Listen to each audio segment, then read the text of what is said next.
WIB waktu Indonesia berbahagia, dan selamat sore untuk waktu Indonesia bagian timur dan bagian tengah. Kita bersama-sama di webinar Pancasila ini ingin sama-sama mengkaji, mendiskusikan tentang BPIP, RUU BPIP dalam konteks kekinian. Ini para narasumber sudah hadir apa belum, tapi sebelumnya mungkin nanti akan saya hadiahkan kado kemerdekaan, puisi kado kemerdekaan dulu. Gus, bagaimana para narasumber sudah pada hadir semuanya, Gus? Ya, sudah OTW semuanya ya, mengikuti. Enggak. Oke, sambil menunggu. Waalaikumsalam warahmatullahi wabarakatuh. Sambil menunggu. Salam merdeka. Sambil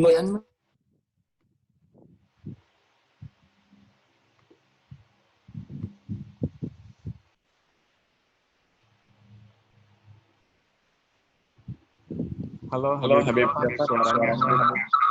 Ya. Oke, saya baru kedengaran. Sambil menunggu keseluruhannya untuk datang, mungkin saya akan kasih hadiah kado untuk kemerdekaan, sebuah puisi untuk bangsa dan anak-anak bangsa.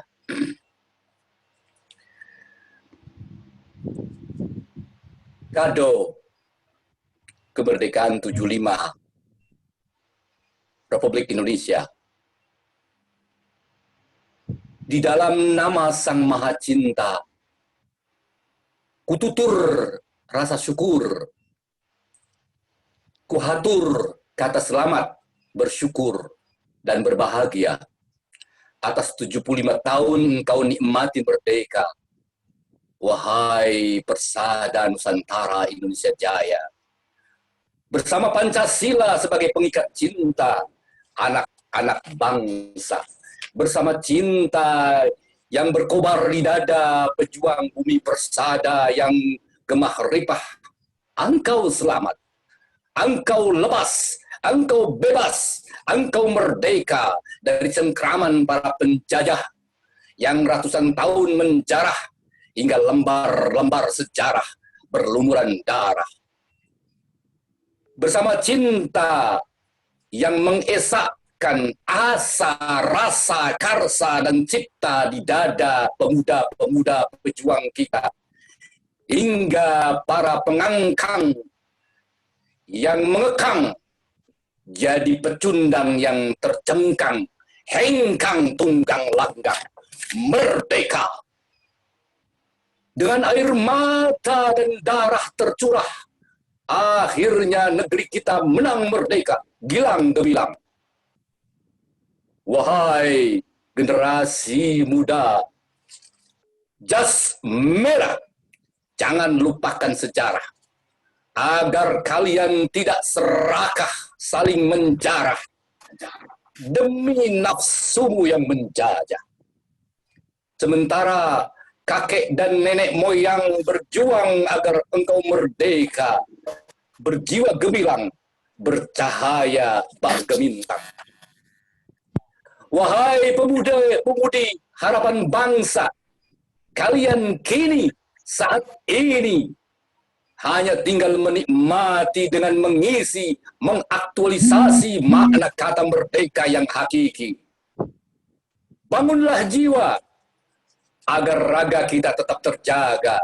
Bangunlah jiwa agar tak terperdaya para penjajah halusinasi fata morgana. Bangunlah dari mimpi-mimpi buruk yang membuat kita saling seruduk, saling tubruk, saling tusuk, saling tanduk, saling ambruk, hingga kita terpuruk. Lalu datanglah si hati buruk yang memiliki politik-politik busuk. Wahai anak bangsa, pecinta makna kata merdeka, engkau semua adalah tetes biologis para pahlawan gagah perkasa, melawan para penjajah hingga mereka gagal perkosa. Engkau adalah titis ideologis para syuhada yang berjuang untuk merdeka atas nama Sang Maha Cinta. Karena ayah-ayah kita pejuang bangsa, berjuang atas nama cinta dan merdeka atas berkah cinta Sang Maha Cinta.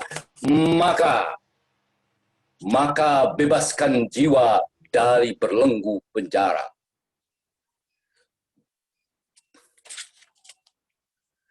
Bangun tidurku terus mandi, jangan lupa menggosok gigi. Habis mandi ku batu ku tolong ibu membersihkan tempat tidurku. Itu bukan lagu lucu, bukan lagu lugu, wahai anak-anakku. Bangun dan jangan tidur lagi. Bangunlah dari penjajah jiwa yang bernama kemalasan, yang melahirkan kebodohan dan kemiskinan, yang menjadi sasaran empuk bagi para penjajah yang bernama keserakahan. Bangun dan terus mandi, sucikan diri dari bara api saling benci. Gosoklah mulut dan gigi dari saling unjuk gigi, saling caci maki. Tak lupa kau bantu Ibu Pertiwi untuk merapihkan tempat kita hidup dan mati. Jaga dan tata Indonesia dengan air mata doa dan keringat usaha dan upaya. Jaga dari cengkraman cakar-cakar para makar yang jiwanya terbakar, terpenjara oleh angkara murka. Jagalah negeri ini dengan cinta, agar kita tak saling rebut tahta. Jagalah negeri ini dengan cinta, agar kita sama-sama merekat untuk sama-sama merakit, hingga sama-sama meroket, terbang ke angkasa, jiwa merdeka, merdeka, merdeka, merdeka. Demikian. Terima kasih, Gus.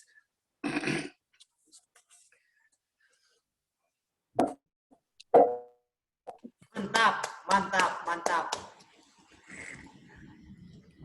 Nanti saya share di Facebook puisinya. Terima kasih, mantap. Masya Allah, keren banget, Beb, puisinya.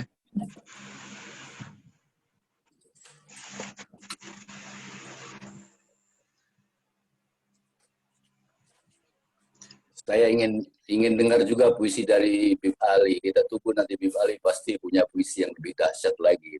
Karena Bib Ali kopinya lebih kental kayaknya.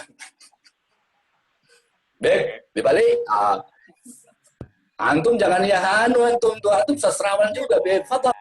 Dilanjutkan sesuai acara ini direkam sudah. Halo semuanya. Oh gitu. Oh iya. Puisi itu ditulis, dibaca. Puisi diomongkan langsung itu bukan puisi namanya. Oke, siap-siap.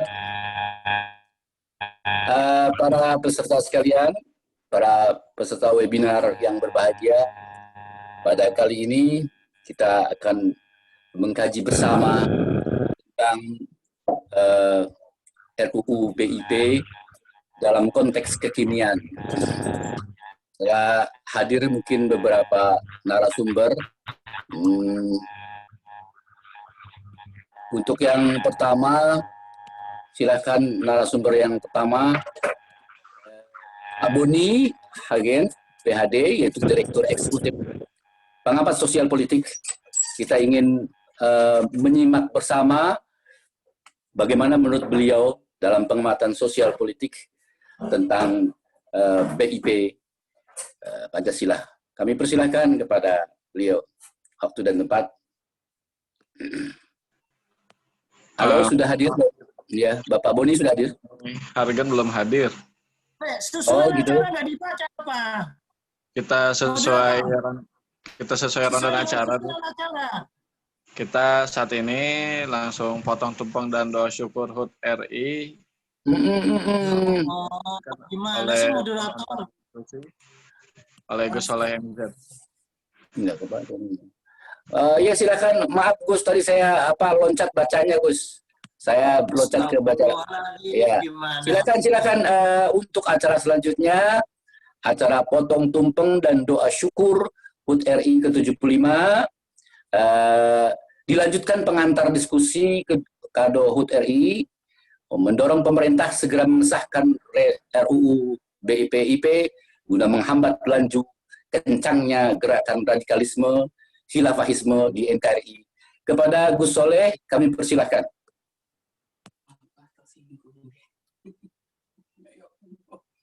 Assalamualaikum warahmatullahi wabarakatuh. Alhamdulillah, innal hamdalillah, summa salatu ala rasulillah wa ba'du. Alhamdulillah, summa alhamdulillah, summa alhamdulillah. Segala puja-puji syukur yang tiada terhingga saat ini kami kehadiratkan kepada Allah, Tuhan yang Maha Esa, yang mana pada hari ini tanggal 17 Agustus kita semuanya diberkahi oleh Allah, seluruh rakyat Indonesia 75 tahun yang lalu, hanya dengan secari kertas bapak bangsa kita, yaitu Presiden Insinyur Soekarno-Hatta, dengan keberanian, dengan nawaitu ibadah, dengan nawaitu hubbul waton, membebaskan Indonesia dari penjajahan. Maka dari itu, sesuai apa yang difirmankan oleh Rasulullah, sesuai apa yang disabdakan oleh Rasulullah, "Man lam yaskurin nas, lam yaskurillah." Barang siapa tidak bisa bersyukur kepada manusia, maka mereka tidak akan bisa bersyukur kepada Allah. Hari ini kita bersyukur kepada Allah, Tuhan yang Maha Esa, yang mana kita telah diberikan kemerdekaan oleh Allah yang saat ini 75 tahun. Akan tetapi kemerdekaan itu saat ini dengan adanya era reformasi, banyak kelompok-kelompok yang mengatasnamakan agama hendak mengubah bangsa ini. Maka apabila kebijakan daripada pemerintahan Presiden Jokowi beserta anggota legislatif memperkuat daripada ideologi bangsa kita, memperkuat daripada dasar negara kita yaitu Pancasila, harus kita dorong bersama. Patut kita apresiasi. Ada yang bertanya kepada Gus ini narsumnya kok banyak sampai 9. Kalau perlu 90 tokoh Gus undang. Meskipun hanya sesaat untuk menyatakan, untuk memberikan kado di HUT kemerdekaan RI ke-75 tahun ini, yaitu mendorong pemerintah agar segera mengesahkan RUU HIP, agar Pancasila ini benar-benar lebih kokoh, lebih kuat sebagai ideologi bangsa di antara daripada rongrongan ideologi transnasional, rongrongan daripada ideologi kiri, rongrongan daripada ideologi kapitalisme, rongrongan daripada ideologi liberalisme, rongrongan daripada generasi muda kita yang saat ini hedonis. Dengan Pancasila inilah Indonesia akan kuat. Seperti apa yang dikatakan di dalam pepatah, innama umamul ahlaku ma bakiyat, wa in dahabat ahlakuhum dahabu. Sesungguhnya karakter building suatu bangsa ini apabila kuat, apabila kokoh, maka kokohlah bangsa tersebut.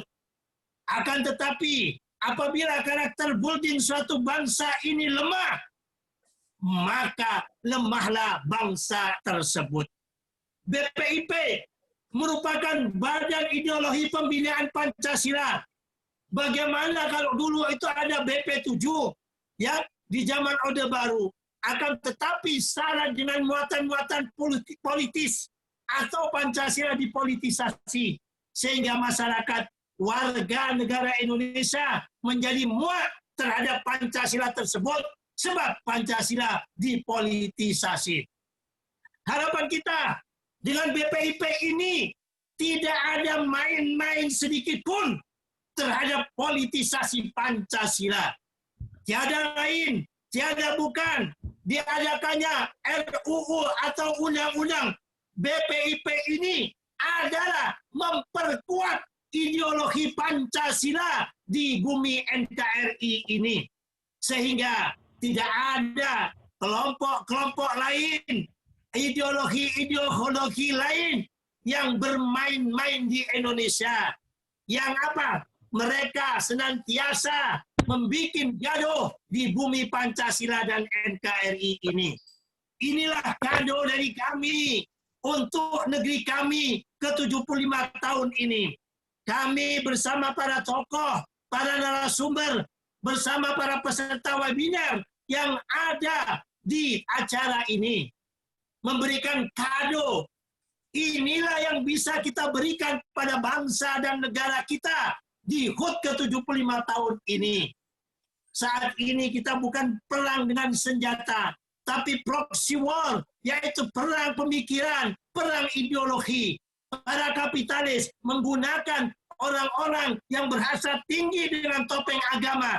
Mereka menjadi penumpang gelap, mendanai dengan cara yang tidak tampak, menggerakkan kelompok-kelompok ini, telah menghancurkan di Jazirah Arab, telah menghancurkan di Timur Tengah. Dan itu ya mulai awal tahun 2000 mulai dimainkan di Indonesia, ya. Dan syarat sekali tampak kekuatan mereka ya di saat Pilkada Jakarta 2017 dan di saat Pilpres 2019. Saatnya sepertinya di 2024 politik identitas ini yang tidak sesuai dengan Pancasila akan dimainkan kembali. Mari kado ini kita berikan untuk bangsa kita. Kado ini kita berikan untuk bumi pertiwi. Inilah persembahan kami sebagai anak bangsa. Kita dorong pemerintah, kita dorong legislatif selaku pembikin dan pengesah undang-undang agar RUU BIP ini segera disahkan supaya Pancasila kita kuat, supaya Pancasila kita kokoh. Itulah harapan kami. Semoga para narasumber semuanya sepemikiran dengan Gus dan memperkuat daripada acara yang Gus lakukan saat ini. Semoga kado ini bisa berkah buat bangsa dan negara Indonesia. Dan semoga kita berdoa jangan lagi Pancasila kita dipolitisasi seperti zaman Orde Baru. Sehingga nangkap orang atas nama Pancasila. Ya, mengkebiri orang atas nama Pancasila. Jangan ada terjadi lagi. Jadikan hukum apabila undang-undang daripada BPIP ini sudah diundang-undangkan. Jadikan hukum sebagai panglima, tapi bukan politisasi hukum. Demikian dari Gus ya. Inilah prolog ataupun pengantar diskusi webinar kali ini di HUT Kemerdekaan RI ke-75. Dan saat ini kami ya memberikan sedikit hadiah di ulang tahunnya RI ini dengan potong tumpeng ya, dengan potong tumpeng dan juga potong kue ulang tahun Indonesia ya. Makanya imajinnya masing-masing. Silakan Gus, silakan kami nikmati. Kita semuanya ya, selamat ulang tahun Republik Indonesia. Ya, merdeka. Merdeka, Gus. Republik Indonesia yang ke-75 ya. Kita hidupin ayo semuanya nyanyi ayo. Panjang umurnya untuk Indonesia. Panjang umurnya, Panjang umurnya, Panjang umurnya serta mulia, serta mulia.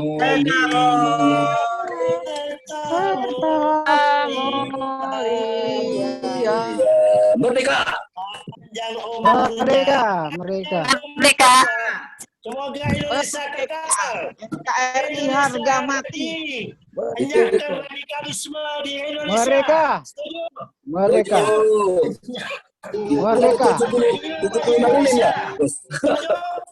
Sebenarnya kita rayakan Indonesia karena masih ada corona, meskipun dengan cara yang sederhana. Inilah kita memaknai kemerdekaan bangsa kita. Ya, tidak bisa kita hura-hura karena ada corona. Kita berdoa habis ini. Ya. Kita hidupin semua lilinnya. Ini ada berapa lilinnya? Ada 75 ya lilinnya. Ayo semuanya. panjang umurnya, Ya, panjang umurnya. Panjang umurnya dan kemuliaan kesaksiannya.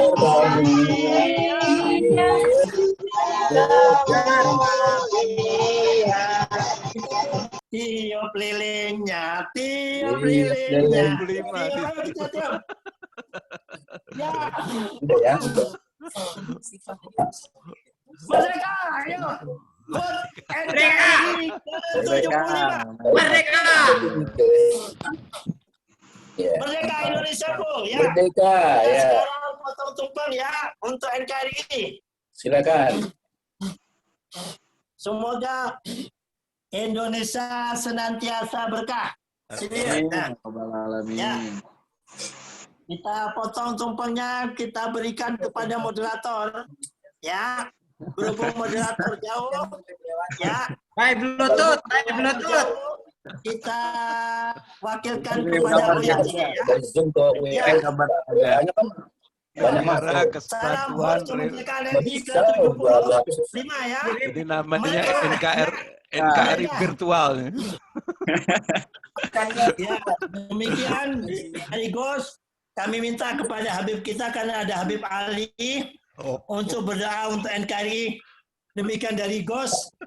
Waktu dan tepat kami aturkan, kami serahkan sepenuhnya kepada saudara moderator. Terima kasih. Assalamualaikum warahmatullahi wabarakatuh. Salam Pancasila. Merdeka. Merdeka. Baik, terima kasih kepada guru kita bersama, kepada Tuan Rima yang sudah mengundang kita bersama, telah membuka untuk pengantar diskusi kita. Dan intinya menurut beliau bahwasanya peperangan yang ada pada generasi kita adalah peperangan cyber atau Ghazwul Fikri. Maka mungkin mari kita masuk ke acara inti, yakni untuk diskusi kali ini. Yang sudah hadir saat ini, ya. Oh, Bib Ali mau doa dulu. Bib Ali tumpang, silakan Bib Ali. Iya, iya. Kami persilakan kepada Bib Ali. Ini soalnya tadi di sini tak tertulis nih, Bos. Bib Ali mohon dengan sangat hormat untuk mendoakan keberkahan bagi NKRI dalam acara kita ini. Silakan Bib Ali. Segap. Bismillahirrahmanirrahim. Ya. Pas. Dengar ya? Bagus Ya, ini ya. suara. Oke. Oke. Bismillahirrahmanirrahim. Saya sebelum berdoa, saya ingin memberi sedikit ilustrasi apa itu doa. Doa itu bahasa Arab yang artinya memanggil. Tentunya ini ada panggilan, bukan panggilan fisik, tetapi panggilan bersifat spiritual, kehadiran atas keyakinan bahwa bangsa ini ketika pembukaan undang-undangnya menyebutkan atas nama karunia Tuhan yang Maha Kuasa, artinya elemen setiap bangsa ini terhubung dengan Tuhan yang kita akan memanggilnya sekarang.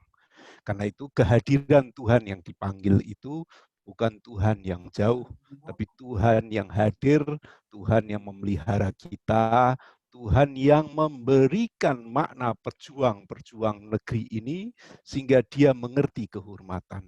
Kehormatan itu dibayar dengan darah, kehormatan itu dibayar oleh cinta. Cinta kepada tanah air, cinta kepada kehormatan bangsa ini telah menumpahkan darah yang begitu banyak, bukan karena darah ingin merebut kezaliman, tetapi darah untuk mengangkat kehormatan bahwa kita menolak semua bentuk kezaliman.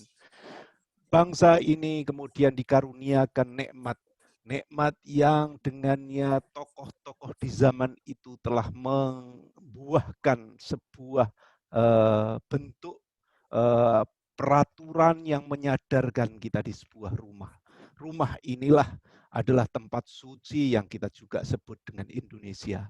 Tempat suci Indonesia ini kita berdoa bersama, mengharapkan agar di rumah ini semua agama, semua aliran, semua suku, semua kehidupan itu bisa berdampingan bersama tanpa saling meniadakan. Insya Allah inilah bentuk doa saya yang saya berikan di hari kemerdekaan ini.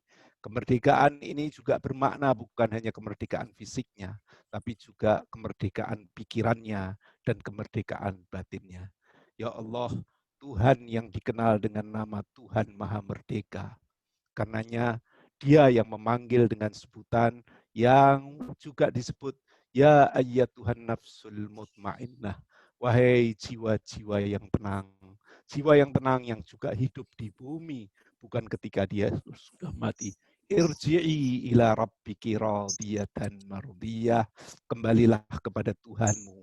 Maka panggillah kami sebagai sebuah bangsa yang selalu menyebut-nyebut namamu, ya Allah, untuk dapatkan keridhoanmu dengan makna mardiyah. Mardiyah ini bahasa Arab yang terjemah Indonesianya atau bahasa Indonesianya sebetulnya kata merdeka. Merdeka juga berarti mardiyah, yaitu yang diridhoi. Amin, amin ya Rabbal Alamin.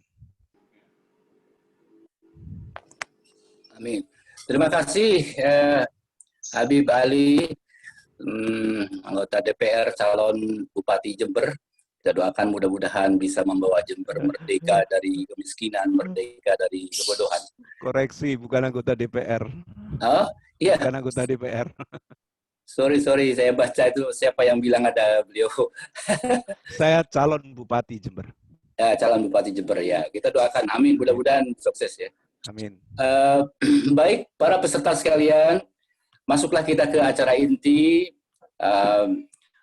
Karena mungkin belum hadir semuanya, maka mungkin yang sudah hadir kali ini kami mohon untuk memberikan pencerahan kepada kita semuanya untuk menyampaikan pemaparannya tentang BPIP, RUU BPIP ini. Kami persilahkan kepada Bapak Diasma Sandi Swandaru, Kepala Bidang Kabid Advokasi Pusat Studi Pancasila UGM. Sudah hadir ini, Bapak sudah hadir? Pak Diasma? Halo? Halo? Pak Diasma sudah hadir? Pak Diasma sudah hadir, tapi mungkin lagi ke toilet. Mungkin Ustadz Abdul Jamil lebih dahulu. Ya. Siapa yang sudah hadir ini? Ini susah juga untuk melihatnya ini. Selamat datang, Romo Beni sudah hadir. Romo Beni dulu. Oke, sambil menunggu Pak Diasma, kami mohon dengan sangat hormat pada termin pertama ini adalah pemaparan. Pemaparan dulu, kita menyimak bersama, kita mendengarkan bersama pemaparan dari Romo Beni. Kami persilahkan pada Pak Romo Beni. Halo. Halo, ya. Selamat siang para Bapak, Ibu, dan Saudara sekalian. Jadi 75 tahun kita merdeka, maka pentingnya bagaimana Pancasila menjadi ideologi bangsa dan alat pemersatu, maka sebenarnya kalau kita bicara tentang rancangan undang-undang Badan Pembinaan Ideologi Pancasila, itu kan intinya sebenarnya memperkuat ideologi Pancasila dalam praksis kehidupan di segala bidang. Jadi itu hanya mengatur tentang fungsi, peranan, dan kewenangan BPIP. Jadi bukan taksir tunggal, bukan. Tapi bagaimana BPIP secara efektif mengaplikasikan Pancasila dalam perilaku warga negara, perilaku pejabat publik, dan perilaku pasar, yaitu ekonomi. Maka diharapkan nantinya dengan rancangan Undang-Undang Badan Pembinaan Ideologi Pancasila itu, siapapun penguasanya, itu harusnya Pancasila itu tetap menjadi ideologi bangsa, tetapi juga menjadi praktek kehidupan bangsa yang bersendikan Pancasila itu. Jadi kita ke depan memang berharap dengan adanya undang-undang itu, posisi BPIP itu menjadi kuat, siapapun presidennya, dia tidak akan bisa menggantikan posisinya. Sehingga seperti zaman dulu, BP7 dibubarkan karena hanya keputusan presiden, sehingga fungsi dan kewenangannya juga punya dasar hukum. Kedua, BPIP akan diawasi oleh yang namanya DPR. Jadi tidak mungkin dia menjadi alat dari kekuasaan. Karena sekarang kan bukan hanya tidak lagi bagian dari kekuasaan, tapi dia menjadi ideologi negara. Nah, kami berharap memang pentingnya publik nanti memberi masukan sehingga nanti bagaimana tantangan BPIP ke depan itu menjawabi 135 juta anak-anak milenial yang caranya baru sekali. Anak-anak milenial itu kan dalam dunia digital tidak mengenal ruang dan waktu. Maka anak-anak milenial itu membutuhkan Pancasila itu menjadi tindakan, menjadi keteladanan, dan Pancasila itu menjadi perilaku kehidupan sehari-hari. Maka dibutuhkan role model. Nah, dalam role model itulah nantinya BPIP harus mampu menggait sebanyak mungkin anak-anak muda yang memiliki pengaruh dan memberikan energi positif. Maka ruang-ruang publik harus diisi dengan hal-hal yang positif untuk apa? Kepentingan bangsa dan negara. Sehingga dengan nanti adanya rancangan undang-undang BPIP dan nanti bisa ditetapkan menjadi undang-undang, kita berharap Pancasila itu bisa hadir dalam tata kehidupan berbangsa bernegara.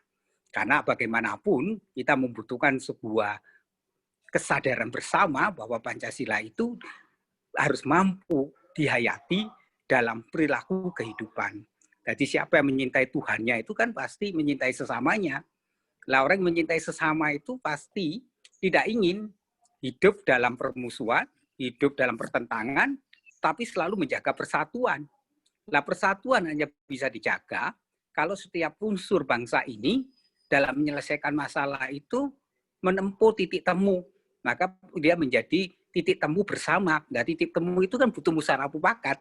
Nah, disitulah nilai keadilan yang sejati itu ketika ada kesepakatan bersama dan masing-masing mendapatkan tempat di dalam ikut membangun bangsa ini. Jadi tidak ada dominasi lagi. Maka kita berharap ke depan bagaimana Pancasila itu menjadi peradaban dunia, menjadi tata dunia baru. Nah, tata dunia baru itu hanya bisa terjadi kalau kemanusiaan dan keadilan itu bisa diwujudkan dalam cara berpikir, bertindak, bernalar, berrelasi, hidup berbangsa dan negara.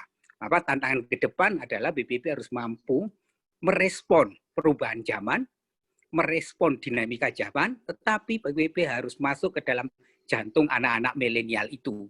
Maka kekuatan digitalisasi sangat penting. Lah digitalisasi tidak mengenal ruang dan waktu. Terima kasih. Itu berarti bagaimana BPIP harus menampilkan konten-konten yang mempengaruhi perilaku kehidupan bangsa sehingga perilakunya itu menjadi manusia Indonesia yang berasaskan pada nilai-nilai ketuhanan, nilai-nilai kemanusiaan, nilai persatuan, nilai musyawarah mufakat dan keadilan dalam kehidupan sehari-hari. Jadi intinya kita membutuhkan rancangan undang-undang Badan Pembinaan Ideologi Pancasila itu untuk apa? Memperkuat ideologi bangsa, tapi juga menjadi kekuatan kita untuk mampu Pancasila itu menjadi tata dunia baru itu. Itu intinya Pak Kiai. Oke, terima kasih Pak Rono Beni. Jadi intinya memang kita di dalam keadaan dalam kekiniannya, anak-anak milenial yang merdeka dari ruang dan waktu, perlu ada pembinaan, terutama seperti Pro sampaikan bahwa pembinaan di bidang keagamaan.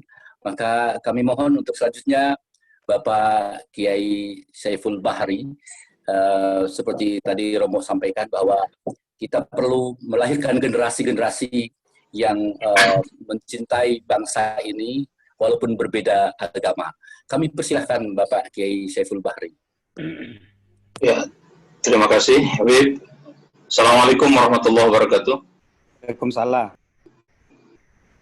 Bismillah, alhamdulillah, salatu wassalamu ala rasulillah wa ala alihi wa ashabihi wa mawadah, amma ba'd. Yang saya hormati para narasumber semua, termasuk penggagas atau terutama penggagas ini Gus Soleh dan juga moderator. Pertama tentu saya mengucapkan salam merdeka, salam Pancasila. Yang kedua, saya ingin mengucapkan Dirgahayu Republik Indonesia 75 tahun dan ketika diproklamasikan 17 Agustus 45, satu hari kemudian atau esoknya itu menetapkan Pancasila sebagai dasar negara. Nah, saya pikir ini bukan persoalan main-main, tapi ini sudah merupakan kesepakatan karena ada dialog, ada proses, bahkan dari sejak sidang BPUPKI, ya. Dari bahkan pidato Bung Karno 1 Juni 45 sampai dengan 17 Agustus sampai 18 Agustus, itu memakan waktu kurang lebih hampir 3 bulan. Gitu. Saya kira ini pasti ada proses, bukan hanya di forum yang formal, tetapi juga di forum yang informal. Dan karena itu, karena ini kesepakatan, ya mestinya kita laksanakan bersama. Karena itu dalam konteks agama, barangkali saya ingin sampaikan, itu kalau istilah Al-Quran itu kalimatun sawa, kalimat yang bisa mempersatukan.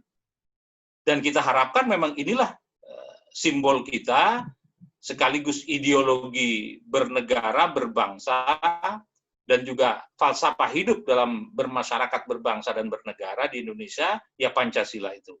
Nah karenanya, kemudian tidak ada kelompok manapun, apalagi dalam konteks struktur kebangsaan, kenegaraan, bahkan kemasyarakatan seperti LSM, organisasi sosial kemasyarakatan, keagamaan, yayasan, dan sebagainya, ya harus berlandaskan Pancasila.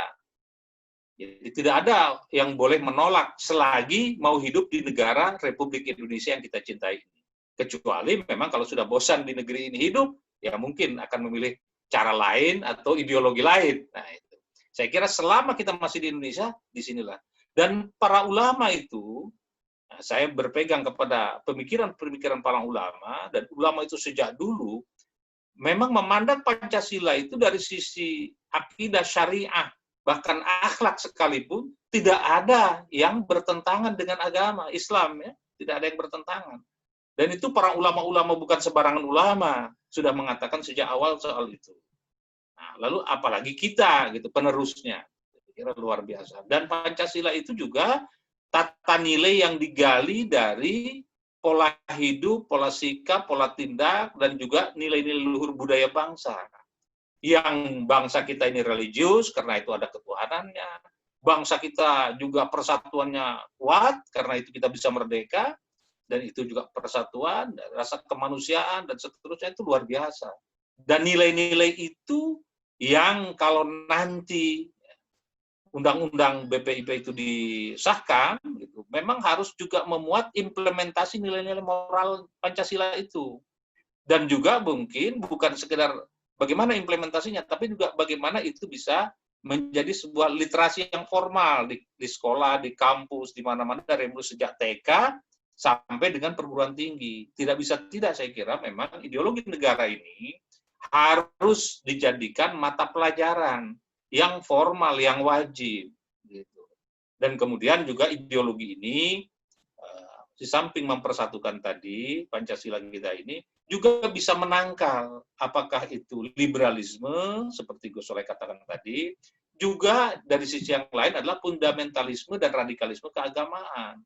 Jadi apapun dasar pemikirannya di luar konteks Pancasila, yang tidak sesuai dengan Pancasila, ya harus ditolak atau tertolak dengan sendirinya ketika kita memang memperkuat Pancasila dengan ruh dan jiwa apa yang sudah diproklamasikan oleh para pendiri bangsa, kemudian disepakati dasarnya adalah Pancasila, kemudian juga proses berlanjut sampai dikatakan Pancasila Sakti, dan seterusnya. Saya kira itu membuktikan bahwa memang negara kita memilih Pancasila itu bukan satu kebetulan, tapi Bung Karno dan para pendiri bangsa melalui proses yang luar biasa, penyerapan terhadap nilai-nilai kebangsaan kita, kemasyarakatan kita, dan seterusnya, sehingga juga nilai-nilai agama seperti tadi Romo Beni dan yang lain-lain itu juga memberikan inspirasi, memperkuat daripada kedudukan Pancasila, bukan sebaliknya memberikan pertentangan terhadap Pancasila.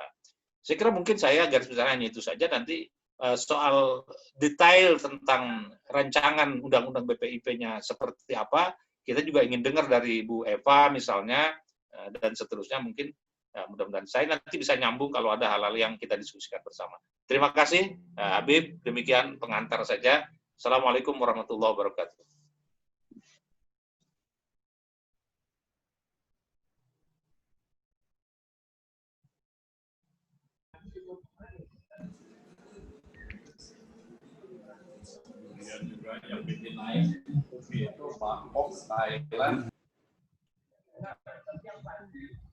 Halo, moderator. Mas Nurul. Oke, mungkin karena Habib Jafar sedang ada di toilet, saya akan sedikit membantu. Untuk selanjutnya, terima kasih sebelumnya kepada... Halo. Oh, udah. Oke, siapa Habib? Maaf tadi mungkin kepijit itunya. Baik, terima kasih Pak Kiai dari Majelis Ulama Indonesia. Tadi sudah memaparkan kepada kita bahwasanya sesungguhnya bangsa manapun dibangun oleh kalimatun sawab atau kata sepakat bersamaan. Maka mungkin untuk melangkah ke selanjutnya, kita ingin mendengar yang akan dibahas oleh siapa ini yang sudah hadir di sini, Bang Doni? Tiasma. Bang Boni Hagen dulu dari Direktur Eksekutif LPI, pengamat sosial politik. Silahkan untuk memaparkan pemaparannya, Bang Boni Hagen PhD, mengingat bahwasanya saat ini kita lihat ya, kalau kita amati secara sosial politik, anak-anak muda ini yang terkecil pun yang belum termakan oleh Rohis dan LDK, baru di TK, itu banyak kita jumpai anak masih kecil sudah mengatakan hormat bendera ini musyrik. Aduh, ini bagaimana menurut pengamat sosial politik? Kami persilahkan Bang Boni Hagens. Terima kasih untuk moderator. Mungkin pertama saya harus sedikit memberikan landasan teoretis dulu soal apakah Pancasila itu ideologi atau seperti apa. Ya, saya kira sejak awal ketika Bung Karno dan para pendiri Republik ini merefleksikan nilai-nilai yang kemudian menjadi sila-sila di dalam Pancasila, memang agenda utamanya itu adalah mencari sebuah dasar negara, sebuah Grundslag dari sebuah negara yang baru merdeka. Dan nilai itu bukan sesuatu yang diadopsi dari luar, tetapi refleksi dan abstraksi dari nilai-nilai budaya, nilai-nilai agama, kearifan lokal yang menjadi kekayaan Indonesia sendiri. Maka Pancasila sejatinya sejak 1 Juni itu sudah merupakan ideologi kita sebagai panduan, pegangan untuk kita bisa berbangsa dan bernegara. Maka Bung Karno misalnya dalam pidatonya memakai istilah Weltanschauung. Nah, Weltanschauung ini kan kalau dalam bahasa Jerman itu ya artinya bagaimana orang melihat dunia. Wie man die Welt ansieht kalau Jerman atau Anschauung. Nah, Pancasila sepanjang Orde Baru itu sebetulnya kemudian menjadi narasi yang besar, menjadi metanarasi. Ada sisi positifnya, tapi juga ada sisi negatifnya. Positifnya ketika itu bahwa Pancasila akhirnya dalam skenario state building, dia bisa membentuk seluruh karakter birokrasi, kementerian, kelembagaan, dan semua peranata politik itu dibentuk berdasarkan pada nilai Pancasila. Itu hal yang positif harus kita acungi jempol. Tetapi dalam konteks nation building, Pancasila ini kemudian absen. Ya, ada rantai yang hilang antara negara dan civil society. Kenapa? Ini tentu terkait dengan watak kekuasaan ketika itu. Ya, lupakanlah soal Orde Baru. Kita memasuki fase reformasi 1998. Ini sebetulnya juga satu tantangan besar bagi Pancasila sebagai sebuah ideologi. Karena keterbukaan dan kebebasan yang menjadi agenda utama reformasi itu ternyata tidak disertai oleh kesiapan kita sebagai bangsa maupun sebagai negara di dalam menjaga dan merawat Pancasila ini sebagai nilai bersama.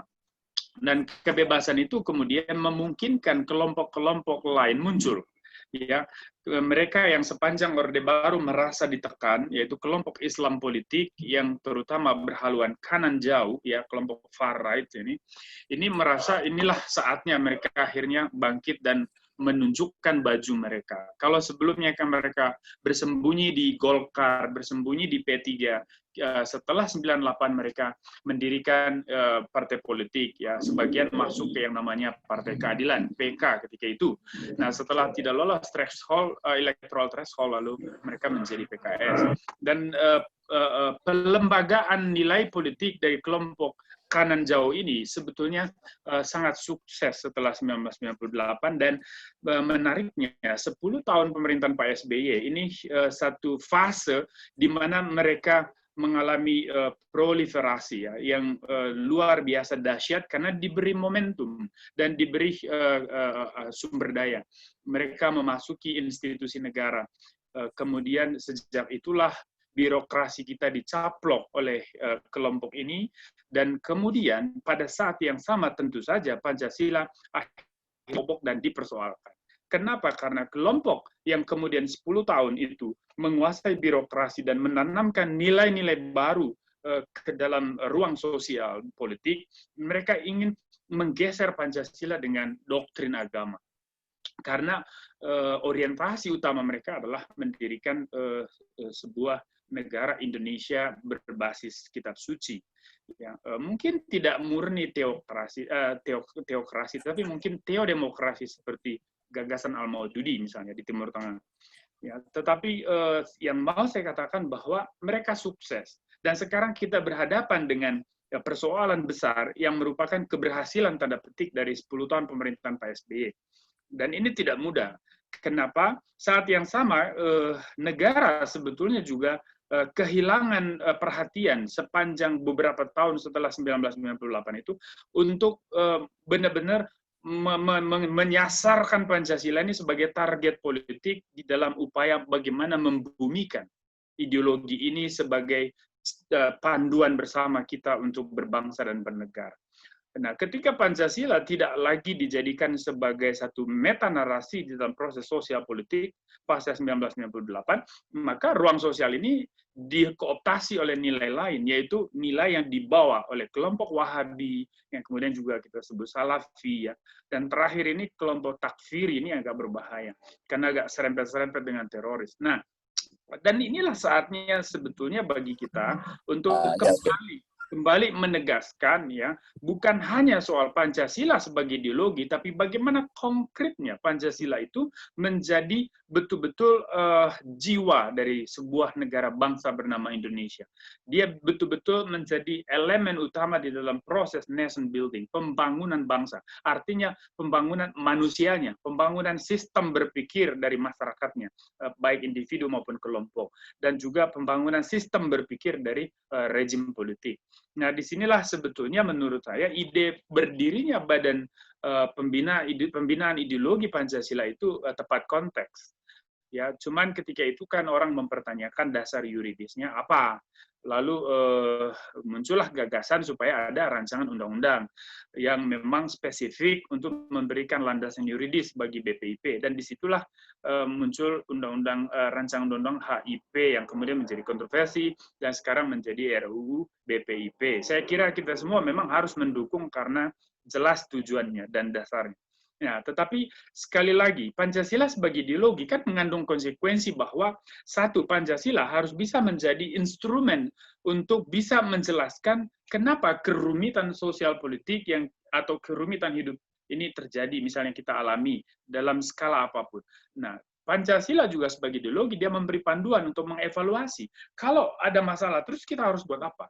Kalau misalnya ada kebangkitan politik identitas dan injeksi nilai-nilai transnasional yang berjubah agama tetapi orientasinya adalah ekonomi dan politik. Nah, apa yang harus kita lakukan sebagai sebuah negara bangsa yang berlandaskan Pancasila? Lalu kemudian sebagai ideologi, Pancasila juga memberikan panduan kita mau kemana. Ya, Quo-vadis, kalau orang Latin bilang, kita mau kemana? Orientasi yang harus dilihat di sini. Maka Pancasila harus betul-betul bisa memberikan kepada kita panduan untuk bisa merumuskan orientasi. Dan itu sudah jelas sebetulnya di dalam baik konstitusi kita maupun dalam berbagai macam undang-undang turunan.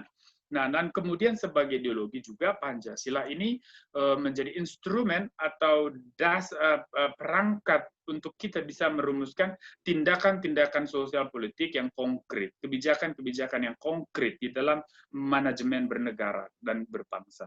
Nah, dalam hal ini saya kira oke lah, semua kita tentu sepakat dengan itu. Tetapi kan tidak mudah. Pak Jokowi sudah selesai satu periode, dan sekarang kita sudah di periode kedua. Tetapi persoalannya masih sama. Lembaga Pemilih Indonesia sudah mendiskusikan persoalan merawat keindonesiaan sejak 2012, 2011. Karena ketika itu kita sudah melihat ancaman kelompok radikal akan menjadi ancaman terbesar di dalam sejarah berdemokrasi kita ke depan, ya. Dan itu terjadi, dan ini bukan hanya mengancam demokrasi, tetapi mengancam eksistensi dan keberlanjutan Indonesia sebagai nation state. Nah, maka menurut saya memang ya diskusi kita ini dan diskusi-diskusi lain ini tidak hanya menghidupkan lagi anima keberbangsaan kita dalam kerangka Pancasila, tetapi terutama adalah langkah-langkah konkret apa yang harus kita lakukan untuk bisa membumikan Pancasila di tengah zaman yang makin kompleks ini. Zaman ini kompleks menurut saya karena ada benturan ideologi, benturan paham, ada mazhab yang bertaburan di ruang sosial. Ini terkait tidak hanya karena bangkitnya kelompok-kelompok baru seperti yang tadi saya katakan, kelompok Hizbut Tahrir dan lain-lain yang mengusung ideologi baru, tetapi juga karena memang kebangkitan teknologi ini memungkinkan semua orang akhirnya bisa mengakses ruang publik tanpa hambatan. Mereka bisa bersuara. Dan di sanalah akhirnya kebohongan dan kebenaran itu bertabrakan dan berkecamuk. Tidak ada lagi panduan yang mana yang benar, mana yang tidak. Nah, dalam situasi macam ini menurut saya tidak mudah. Maka BPIP, inilah pekerjaan rumah terbesar BPIP menurut saya.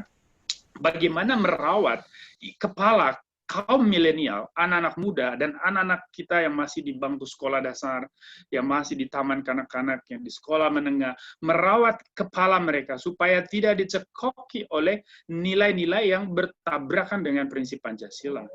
Karena sejauh ini, Pancasila ini sudah menjadi kuda Troya juga bagi kelompok sebelah. Seorang Habib Rizik bisa mengeluarkan stiker Pancasila, NKRI, ya merah putih, ya bersamaan dengan Gus Soleh misalnya mengeluarkan stiker yang sama. Artinya kemudian Pancasila dan nasionalisme di sini menjadi konsep atau signified yang betul-betul sudah cair. Siapapun bisa merumuskan. Dan ini bahaya menurut saya.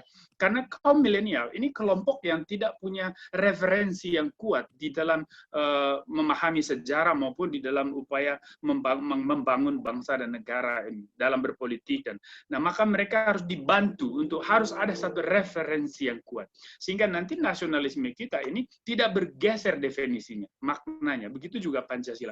Tidak bergeser nilainya.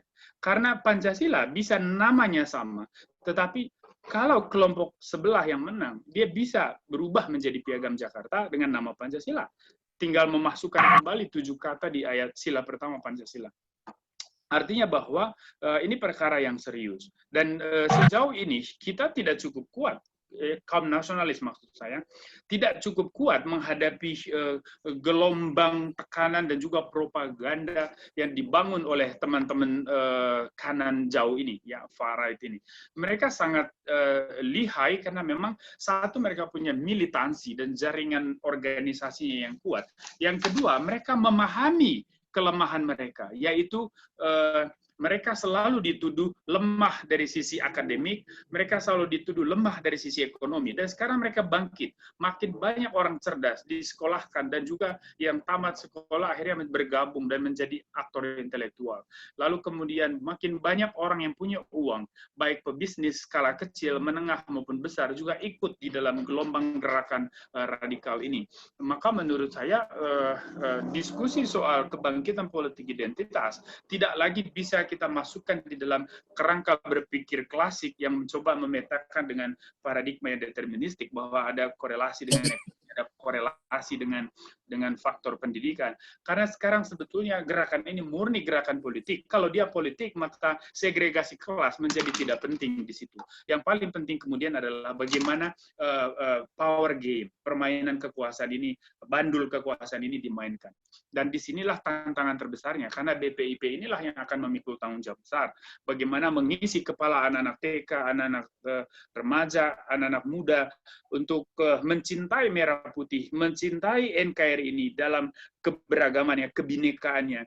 Jadi tidak lagi berpikir sempit, berpikir eksklusif, dan kemudian kita bisa menghadang laju dari sentimen-sentimen kelompok yang terus ditabur di tengah masyarakat. Misalnya di satu daerah di Depok dulu saya perhatikan ada kolam renang dekat rumah wali kota yang itu dibagi jadwal harinya, penggunaannya. Jadi ada hari di mana terbuka untuk umum itu bisa muslim, bisa bukan, dan ada yang khusus untuk kelompok ikhwan dan seterusnya.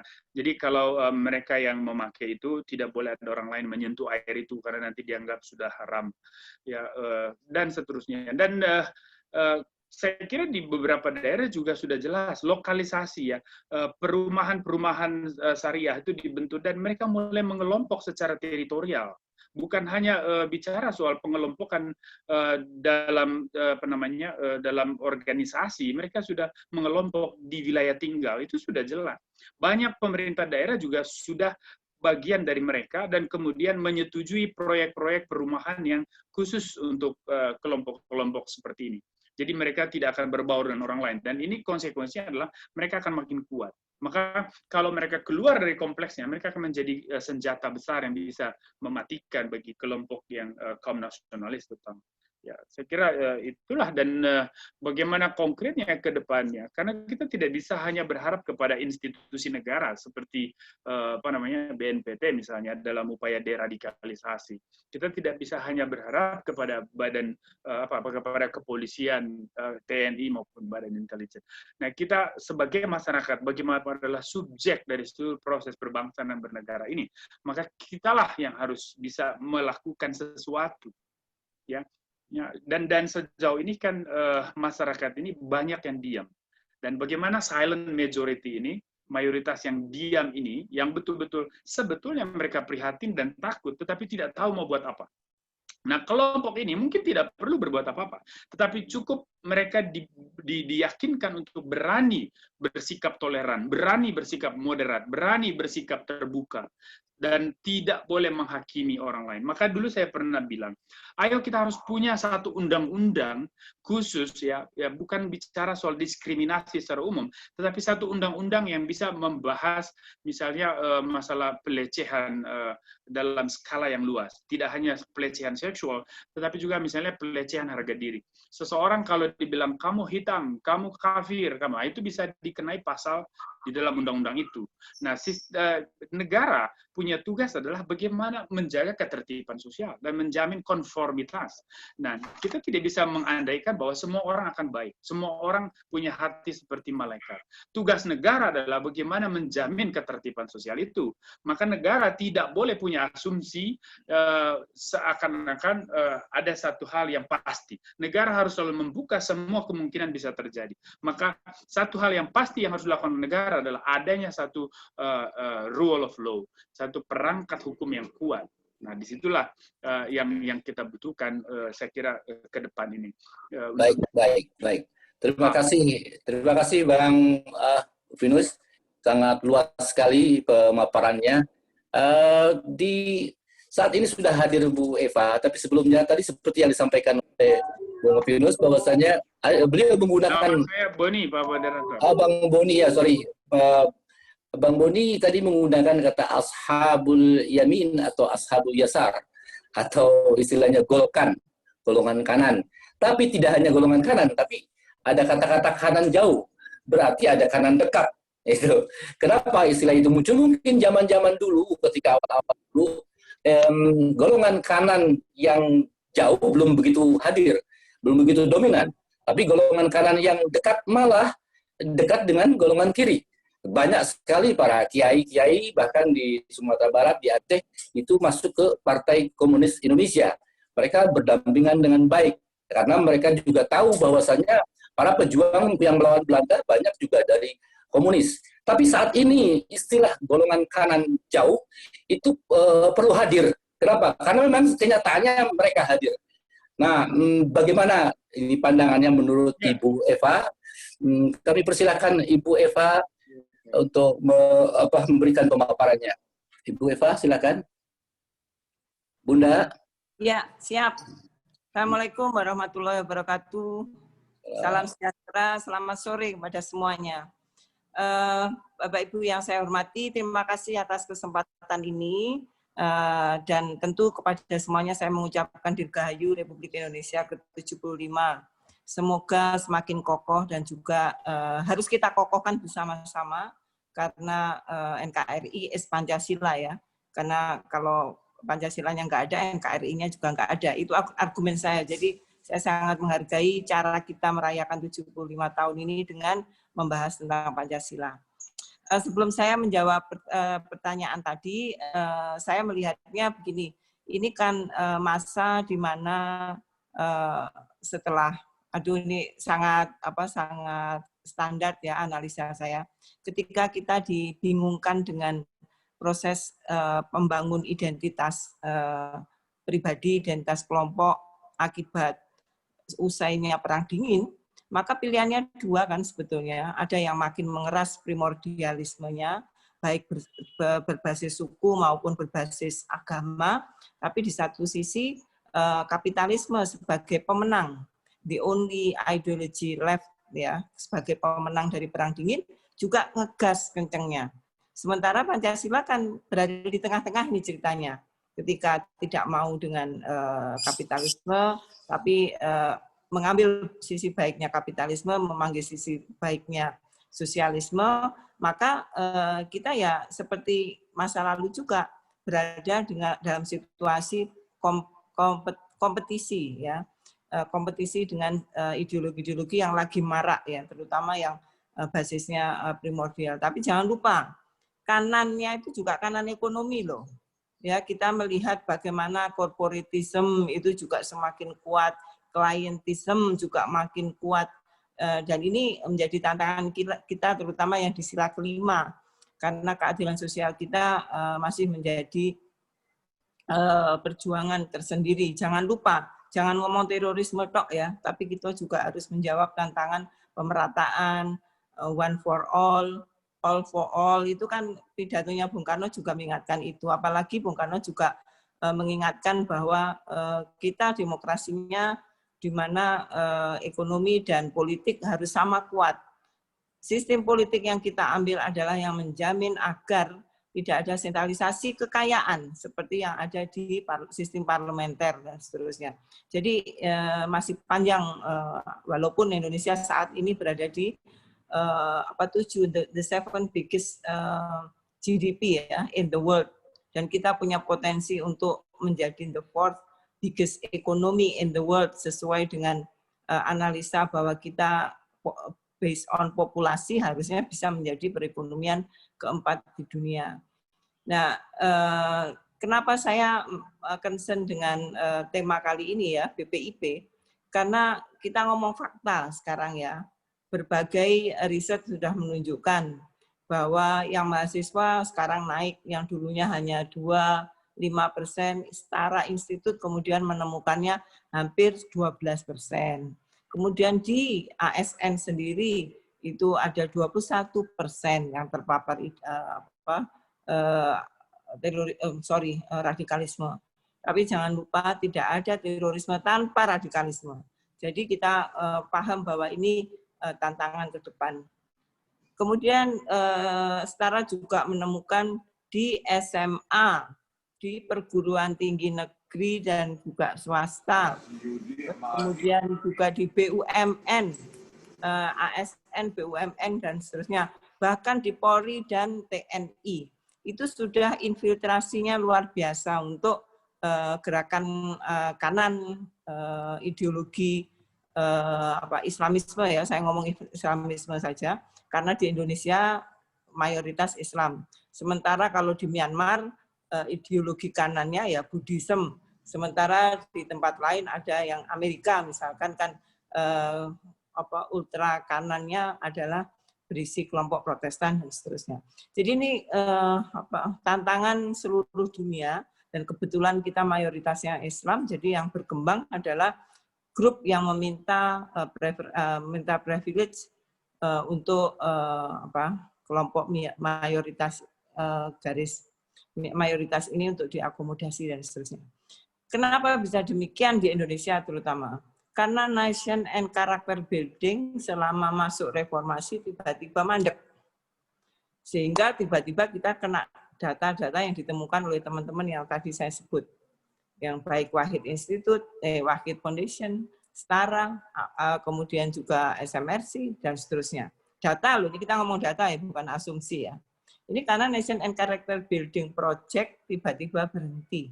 Bahwa kita lupa kita itu negara hukum, dan sudah diputuskan menjadi konsensus untuk berlaku, terutama adalah Pancasilanya sebagai segala sumber hukum, tiba-tiba dimandikan. Dan ketika kesadaran berpancasila itu kembali lagi, berempat pilar itu kembali lagi, lalu siapa yang ngatur? Harus ada yang mengatur. Dan saya melihat ini BPIP yang harus mengatur.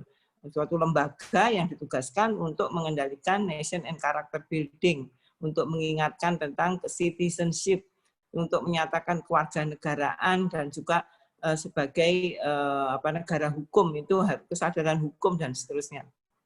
Nah, kalau nggak ada yang ngatur, hanya MPR tok seperti yang selama ini terjadi, itu outreach-nya sangat terbatas. Itu kan hanya dengan PGRI gitu tok ya. PGRI nggak nyampe kepada kurikulumnya. Kemudian ASN yang nggak ada yang garap. Kemudian kementerian-kementerian lain juga nggak mengerjakan dan seterusnya. Kalau toh ada misalkan yang melakukan pendidikan kewarganegaraan, tapi tiba-tiba isinya itu beda dengan isi yang ada di 4 pilar misalkan.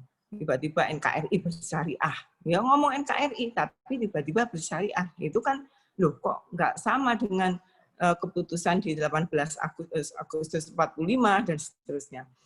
Jadi lembaga ini harus ada untuk mengatur strateginya, untuk mengidentifikasi tantangannya, untuk kemudian melakukan pendidikan, dan kalau istilah dulu fasilitator-fasilitatornya, dan seterusnya.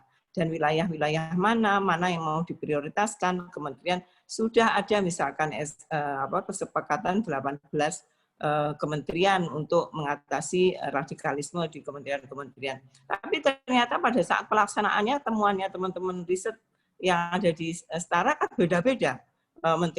Kementerian ini melakukan ini, tapi rekrutmen dibiarkan. Bahkan LPDP itu tes 3 jam, ternyata 2 jamnya itu mengaduk-aduk tentang kenapa nggak pakai jilbab, kenapa kemudian meninggalkan kewajiban rumah tangga dan seterusnya. Loh, kok masuk kemana-mana? Jadi saya melihatnya tantangan untuk NKRI lebih maju ke depan ya tetap bahwa kita ini kebinekaan, bahwa kita punya komitmen kepada keadilan, bahwa kita ini basisnya budaya, bukan kemudian beragama dengan budaya yang lain. Itu kan beda sekali. Dan kita semua harus aware ya, kita ngomong tentang ideologi alternatif dari berbasis agama, tapi juga ada ideologi yang anti pada pemerataan, yang tidak suka pengentasan kemiskinan atau sentralisasi dan seterusnya. Jadi BPIP penting, tapi jangan ngurusi tentang radikalisme tok, tapi juga mengurusi sistem ekonomi Pancasila. Kemudian mengatasi juga bagaimana koperasi bisa hidup sebagai lembaga usaha yang menjamin tentang pemerataan, tidak adanya gap antara kaya dan miskin, dan seterusnya. Jadi tadi Romo Beni sudah menanggapi tentang outreach target apa, tapi saya ingin menambahkan isu yang harus menjadi target yang harus digeluti oleh BPIP ya, menjadi penanggung jawab ekonomi, yaitu penataan sistem perekonomian Indonesia. Jangan sampai kemudian satu orang menguasai 740 juta hektar, itu kan ya pemiskinan itu sebetulnya. Nah tadi jadi menyambung pertanyaan ke saya, ya ini ada gerakan makin ke kanan, tapi tidak hanya agama, tapi juga ekonomi. Dan ini yang harus kita waspadai bersama. Apa artinya semua orang ngomong Pancasila, tapi perutnya lapar, sehingga nantinya berantem. Nanti jadinya perang kelas. Sementara di Indonesia, Bung Karno ngomong tidak ada kelas di Indonesia. Karena kita tidak mau terbelah seperti analisa di komunisme. Jadi itu yang harus kita jawab, tantangan Bung Karno bahwa tidak ada kelas di Indonesia, sehingga pengaturan sistem economic resources juga harus menjadi wilayah yang harus menjadi concern BPIP. Jadi kanannya dua ya, saya tegaskan lagi, kanan ekonomi dan kanan secara politik.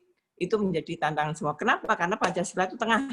Pancasila itu adalah pro kepada kesejahteraan dan tidak ada agama yang tidak pro rakyat ya.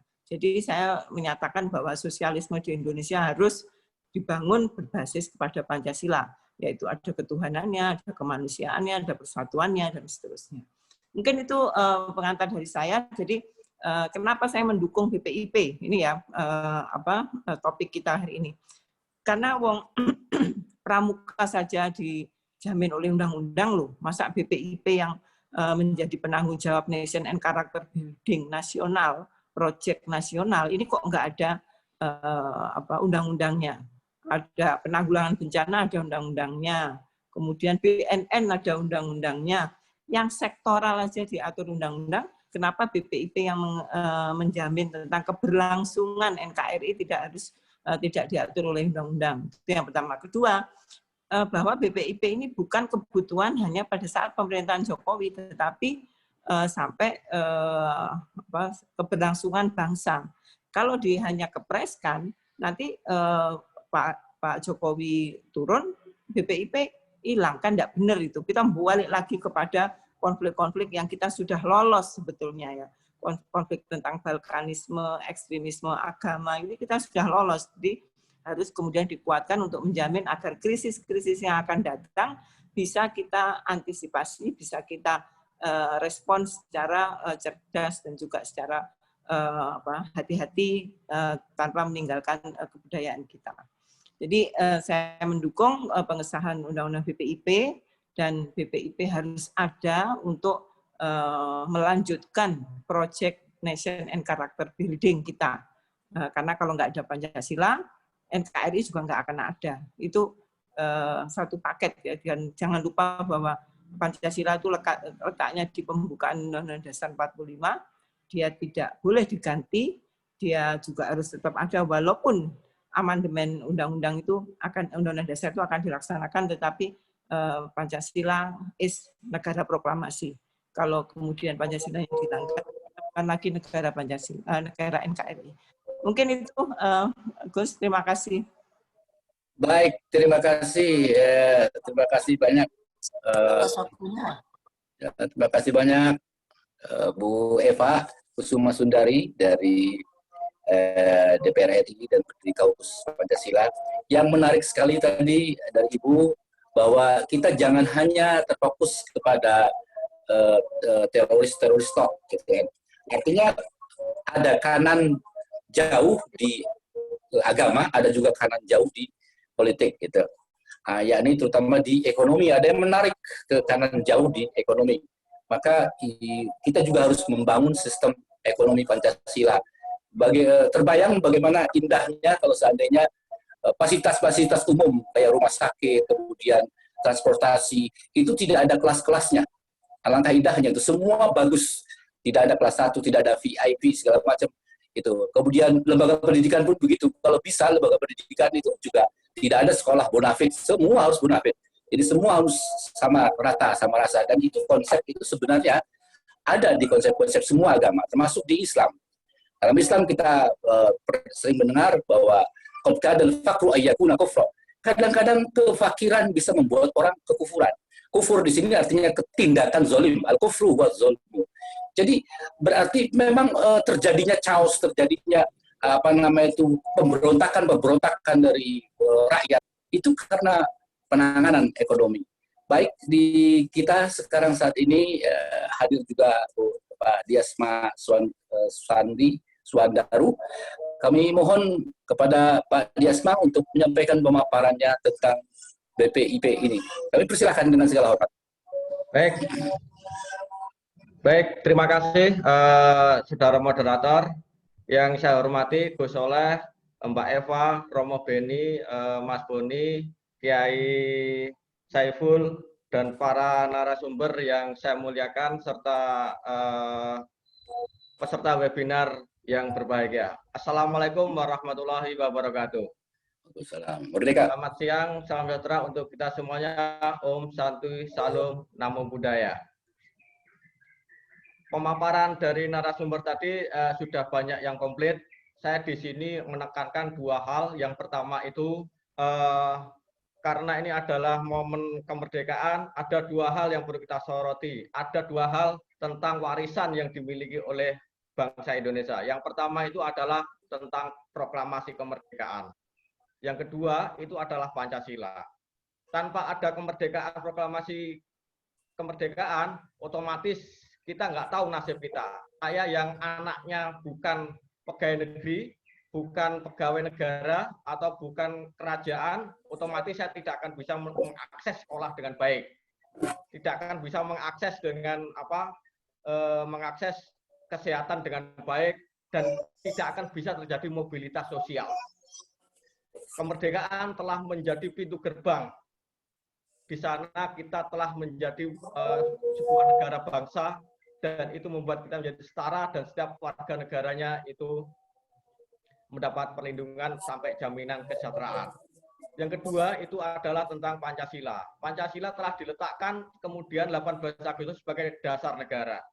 Karena itu hingga hari ini negara telah menetapkan Pancasila sebagai dasar dan ideologi negara. Kami dan kita semua masih meyakini tidak ada satupun ideologi ataupun alat yang bisa mempersatukan keberagaman bangsa Indonesia. Dari Sabang sampai Merauke hingga hari ini Pancasila adalah satu-satunya instrumen yang mampu mempersatukan kebangsaan itu. Konsekuensinya adalah sebagai dasar dan ideologi negara, Pancasila itu harus dilaksanakan oleh negara sebagai pelaksanaannya. Nah, di dalam sinilah sebagai pelaksanaan negara ini, maka instrumen-instrumen negara itu harus digerakkan untuk memobilisasi masyarakatnya, untuk menggerakkan masyarakatnya, untuk bersama-sama, bekerja sama, saling bantu-binantu untuk membangun kesejahteraan umum. Karena itu, yang namanya negara perlu membuat sebuah instrumen. Salah satunya adalah sebuah kelembagaan. BPIP adalah nanti satu-satunya lembaga negara yang mempunyai mahkota tentang Pancasila. Memang MPR tadi sudah dikatakan oleh Mbak Eva, mempunyai tupoksi untuk mensosialisasikan Bhinneka Tunggal Ika, Undang-Undang, Pancasila, serta NKRI. Tapi tupoksi utama daripada MPR bukan di sana.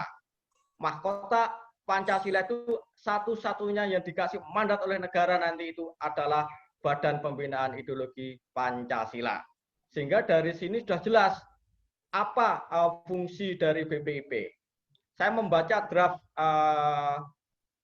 naskah daripada RUU BPIP ini, di pasal 1 dikatakan Pancasila itu adalah dasar dan ideologi negara yang termuat di dalam pembukaan Undang-Undang Dasar 1945 yang disahkan pada 18 Agustus 1945. Selebihnya itu adalah tentang pasal-pasal tentang asas. Asasnya itu adalah koordinasi, sinkronisasi, dan seterusnya. Yang kemudian tugas dan fungsi daripada BPIP. Maka dari sini adalah sangat penting mendudukkan Pancasila sebagai lembaga tinggi negara. Anda bayangkan saat BPIP itu menjadi lembaga setingkat Kepres, itu duduknya di dalam protokoler, itu di belakang menteri. Untuk koordinasi dengan menteri itu tidak level, masih adiknya. Jadi dengan adanya undang-undang dia akan setara dengan kementerian yang lainnya. Dia mau jawil ataupun koordinasi dengan menteri lainnya itu akan bisa setara. Dalam hierarki perundang-undangan akan seperti itu. Tapi kalau dengan Kepres, dia duduknya ada di belakang, paling dengan sekjen. Dengan sekjennya kementerian. Karena levelnya, eselonnya itu berbeda. dengan menteri. Dengan adanya undang-undang, dia bisa duduk bersampingan dan bisa berkoordinasi melaksanakan tugas dan fungsi itu. Itu dari sisi protokoler. Dari sisi yang lainnya, lebih substantif adalah BPIP akan mempunyai peran yang sangat penting di dalam membumikan Pancasilanya itu. Baik dari sisi kajian materi, sosialisasi, tentang evaluasi, serta advokasi, dan fungsi-fungsi lainnya yang sudah ditentukan di dalam RUU BPIP itu. Nanti bisa kita pelajari bersama. Karena itu tadi saya sepakat dengan Mbak Eva bahwa sistem bagaimana BPIP ini justru kita dorong bagaimana bisa membangun sebuah demokrasi ala Indonesia. Sistem ekonomi ala Indonesia. Bagaimana pertanian ala Indonesia. Bagaimana menciptakan kesejahteraan dan membangun sebuah paradigma Pancasila sebagai paradigma keilmuan, Pancasila sebagai paradigma pembangunan nasional, sehingga terciptakan masyarakat yang adil dan makmur.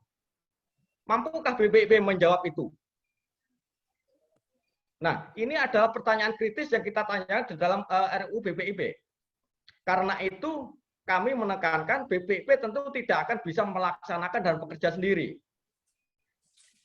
Dengan fungsi koordinasi dan sinkronisasi, dia bisa bekerja sama dengan universitas. Bisa kerja universitas itu ada di seluruh dari Sabang sampai Merauke. Misalkan pengembangan tentang bagaimana sistem hukum Pancasila itu. Hukum Pancasila, sistem hukum kita saat ini mengadopsi sistem hukum yang positivistik, hukum yang masih ada warisan-warisan Belanda. Padahal subjek hukum itu adalah tentang sosial masyarakat itu sendiri. Hukum-hukum positif, hukum-hukum yang diterapkan hari ini itu adalah produk-produk hukum yang berbasis Eropa sentris, yang berbasis Amerika sentris. Artinya apa? Itu berbasis sosiologis masyarakat yang ada di sana. Nah, sedangkan masyarakat Indonesia itu secara kultural, secara sosiologisnya itu berbeda. Karena itu produk sistem hukum Indonesia itu harus berbeda dengan yang namanya di dalam sistem hukum nasional. Tapi prakteknya kita hari ini belum mampu menghasilkan sistem hukum Indonesia. Baik. Maka BPIP mampu melaksanakan itu. Saya tidak sepenuhnya yakin.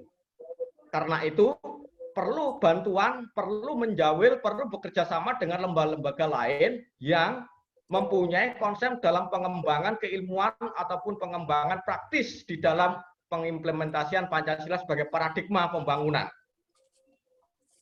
Baik, terima kasih. Baik, terima kasih Pak Diasma. Nah, terima kasih banyak Pak. Baik, terima kasih banyak Pak Diasma. Kita bagi-bagi. Penutup dari saya ya. Ya. Penutup dari saya itu adalah pengembangan itu harus mampu, misalkan kami di UGM mengembangkan Pancasila tidak hanya sebagai nilai, tapi sedang dikembangkan menjadi prinsip dan menjadi sebuah regulasi, yaitu yang disebut dengan fora pemeriksaan regulasi serta manajemen etik. Nah, inilah bagaimana nanti negara-negara ini memegang sebuah etik. Bagaimana sebuah produk legislasi itu bisa dikoreksi. Karena tidak semua lembaga regulasi yang dibuat oleh negara itu sesuai dengan untuk kesejahteraan umum misalkan. Dan karena itu Pusat Studi Pancasila UGM terus mengembangkan bagaimana yang namanya pemeriksaan regulasi itu perlu berakar pada Pancasila. Dan ini yang perlu menjadi tugas kita bersama bahwa Pancasila itu harus lebih operasional di dalam mewujudkan kesejahteraan umum, mewujudkan keadilan sosial dan kedamaian serta berkeadaban.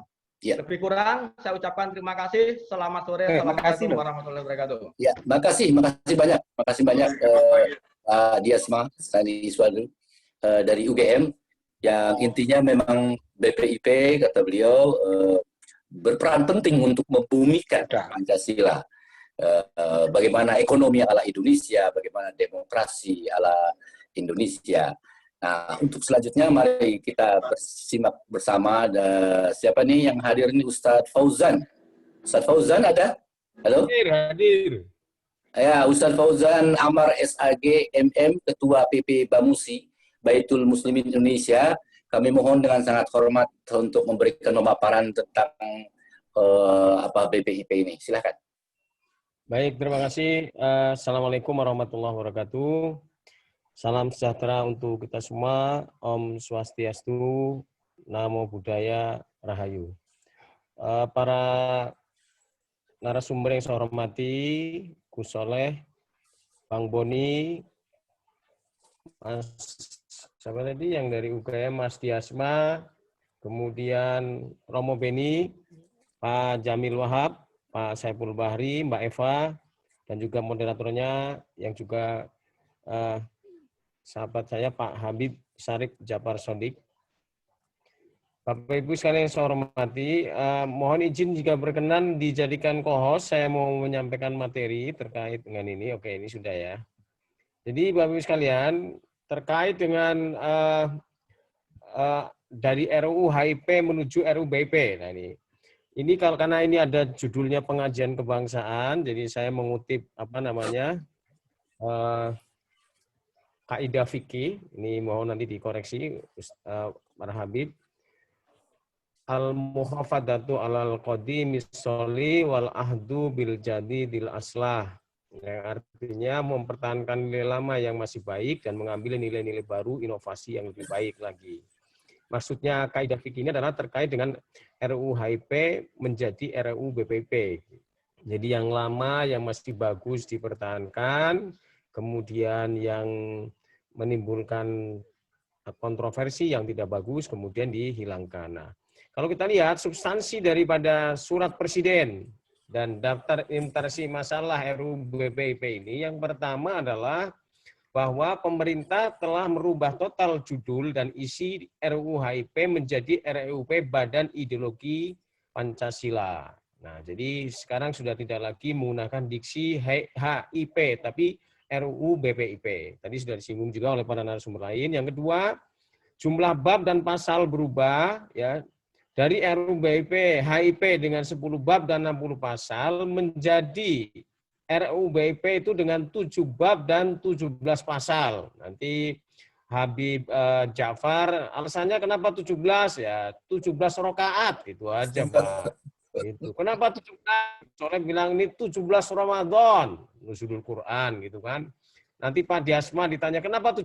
17 Agustus. Nah gitu aja, dicarilah alasan-alasannya yang ini yang masuk akal lah gitu kan.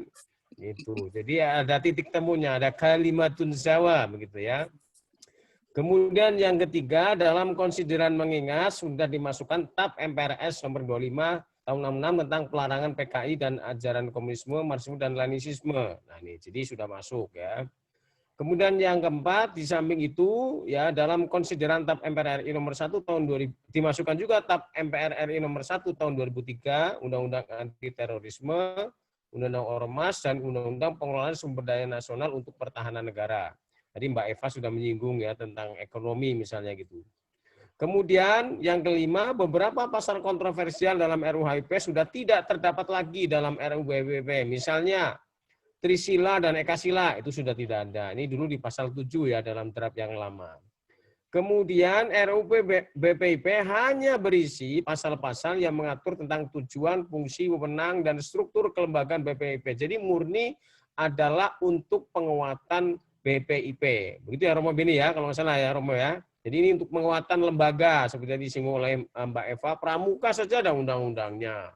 BMKG aja undang-undangnya. Masa BPIP tidak ada undang-undangnya, hanya dibawa ke pres. Nanti kata Pak siapa tadi, nanti duduknya di belakang Pak Menteri nanti kepala BPIP kan kita ingin mensejajarkan juga tadi Pak Diasma tadi kalau nggak salah ya, supaya duduknya tuh sejajar. Jadi kalau upacara 17 Agustus ya duduknya jejer gitu, tidak di belakangan gitu kan. Kemudian yang berikutnya adalah pemerintah dan DPR bersepakat bahwa daftar inventaris masalah DIM RUU BPIP tidak akan segera dibahas dalam waktu dekat. Nah, bahasa surat presidennya begitu. Dengan alasan, satu, mempersilahkan segenap dan elemen masyarakat memberikan tanggapan, kritik, dan masukan untuk penyempurnaan draft RUU BIP.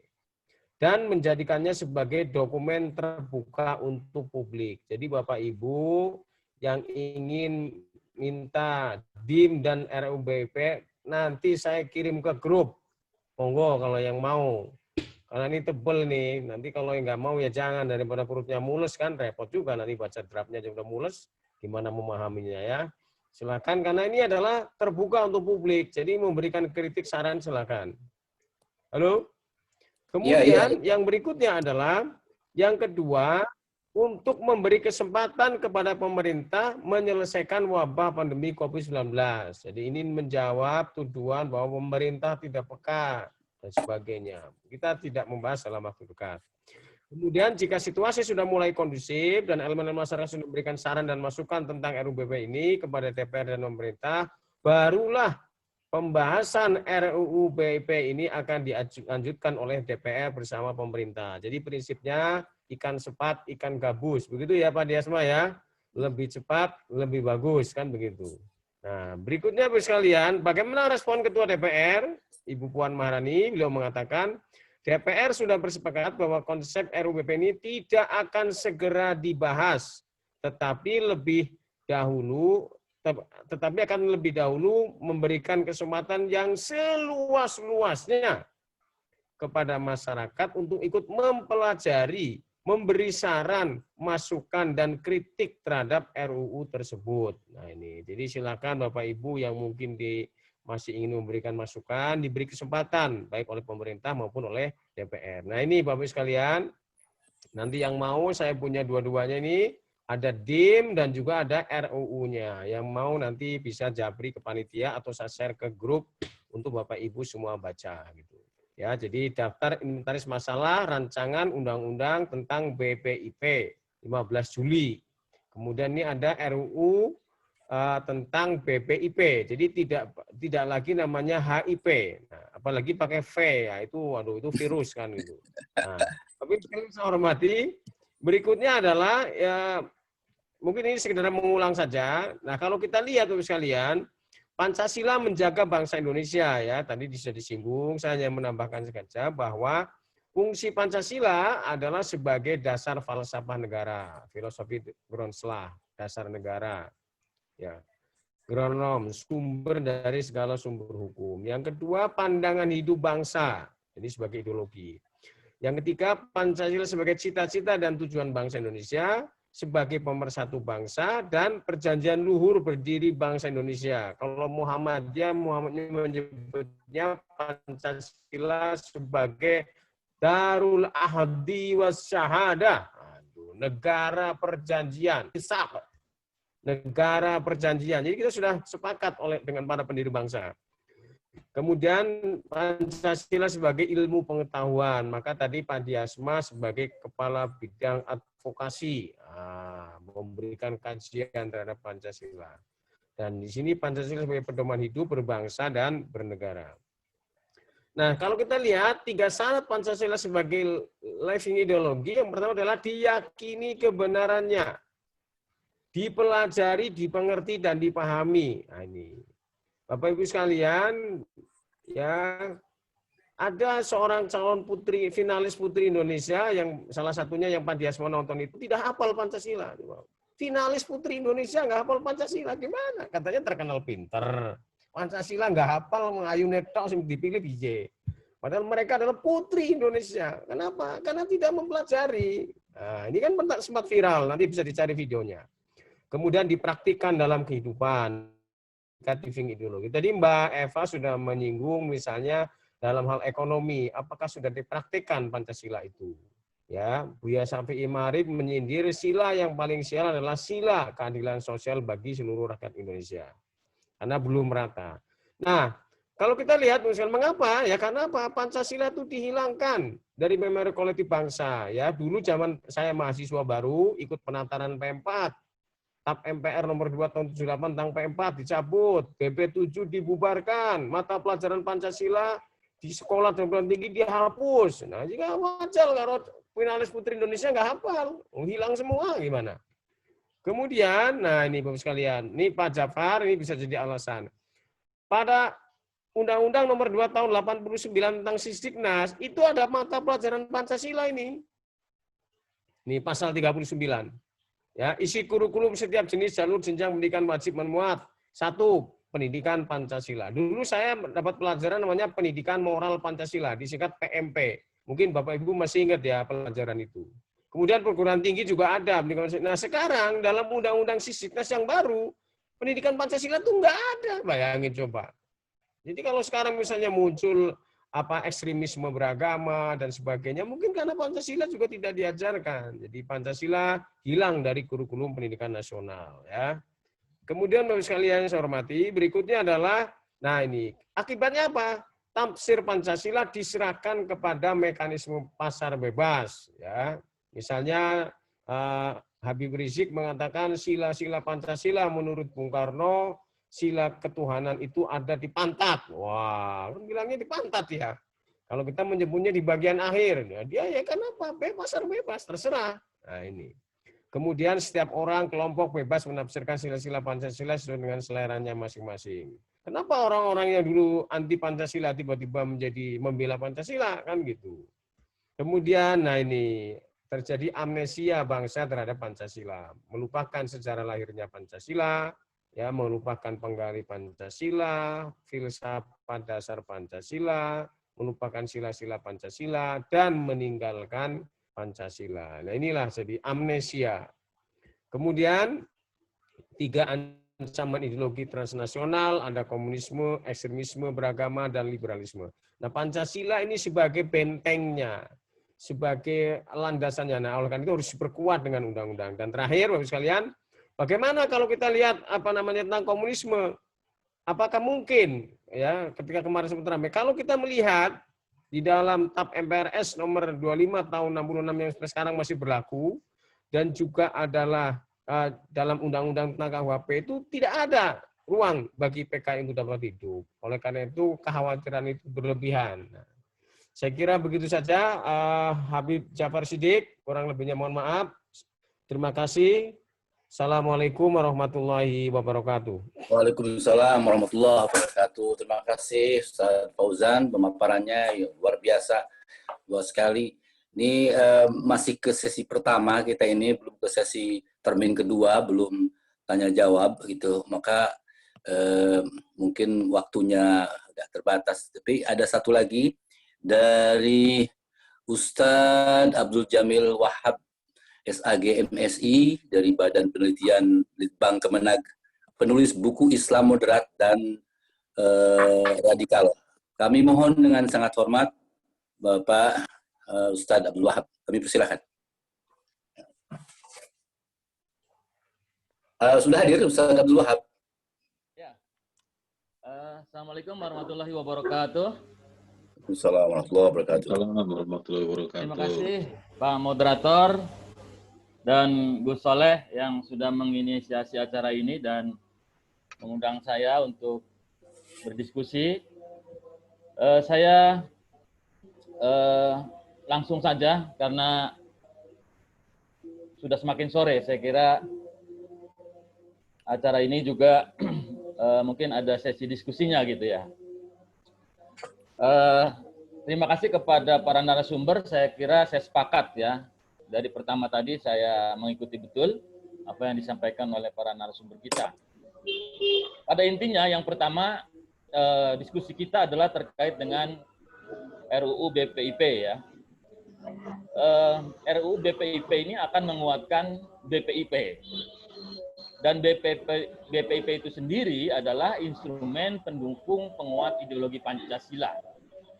Nah, karena Pancasila adalah merupakan dasar dan ideologi daripada negara kita, maka sangat penting. Otomatis BPIP juga menjadi sangat penting posisinya gitu ya. Maka RUU ini menjadi juga sangat penting. Mengapa? Karena tidak mungkin sebuah bangsa berdiri tanpa ideologi yang kokoh. Nah, ideologi itu harus kuat, harus kokoh. Ada sebuah pernyataan bahwa menghancurkan sebuah bangsa, sebuah negara itu mudah. Yaitu dengan cara menghancurkan dan melemahkan ideologi daripada negara itu. Maka inilah saya kira yang sekarang ini kalau kita saksikan banyak kelompok-kelompok yang mencoba mengutak-atik ideologi negara kita. Karena dengan hancurnya dan lemahnya ideologi suatu negara, dia akan mampu menguasai negara itu. Oleh karenanya terkait dengan penolakan terhadap RUU BPIP, menurut saya ada dua kelompok ini. Nah ini saya riset dengan membaca banyak literatur dan fenomena di dalam kehidupan sosial masyarakat kita saat ini. Yang pertama, kelompok yang menolak ini adalah umumnya dari kalangan yang anti pemerintah. Ia berprinsip apapun produk Jokowi harus ditolak. Jadi semua apa yang dihasilkan oleh Presiden kita, Jokowi saat ini itu mereka akan tolak. Nah, ini yang pertama, ya. Yang kedua, saya kira ada memang kelompok-kelompok yang sejak awal memiliki ideologi yang bertentangan dengan Pancasila. Mereka mempunyai ideologi yang berbeda dengan Pancasila. Kita bisa baca dalam sejarah Indonesia merdeka dari tahun 48 dan kemudian tahun 49, Kartosuwiryo mendeklarasikan negara Islam Indonesia. Gerakannya disebut DITII. Gerakan ini memang berhasil ditumpas. Tahun 60 Kartosuwiryo ditangkap kemudian dihukum mati tahun 62. Tapi kita bicara ideologi di sini. Ideologi sesuatu yang tidak mudah mati. Bicara ideologi adalah bicara batang tubuh hilang berganti. Akan selalu ada regenerasi yang menghidupkan ideologi itu. Maka dalam buku saya, kebetulan saya memang menulis buku ini ya, Islam Radikal dan Moderat, itu saya tulis sejarah bagaimana ada ideologi yang ingin mencoba mengubah Pancasila maupun sistem negara kesatuan yang kita telah sepakati bersama. Kemudian ada PKI di dalam sejarah Orde Lama. Kemudian di era sekarang ini, saya kira kita menyaksikan fenomena terorisme yang ada di mana-mana. Tadi disinggung ya oleh Bu Eva, tidak mungkin ada terorisme tanpa ada ideologi radikal. Jadi walaupun radikalisme bukan otomatis merupakan bagian dari terorisme, tapi dia adalah cikal bakal dari sebuah terorisme. Maka di era sekarang kita menyaksikan berbagai macam kelompok yang mencoba, yang dulunya menyerang kepentingan Amerika, ya, dan sekutunya. Dulu ada bom Bali, kemudian ada bom JW Marriott, ada bom di Kedubes Australia, ada bom di Skelton, dan lain-lain. Tapi kemudian karena para pelaku teroris ini ditangkap, ya, maka para pengikutnya membenci aparatur keamanan kita. Jadi aparat keamanan kemudian mereka anggap musuh juga, gitu ya. Bahkan dalam pernyataan mereka kemudian menganggap bahwa pemerintah kita adalah tauhid.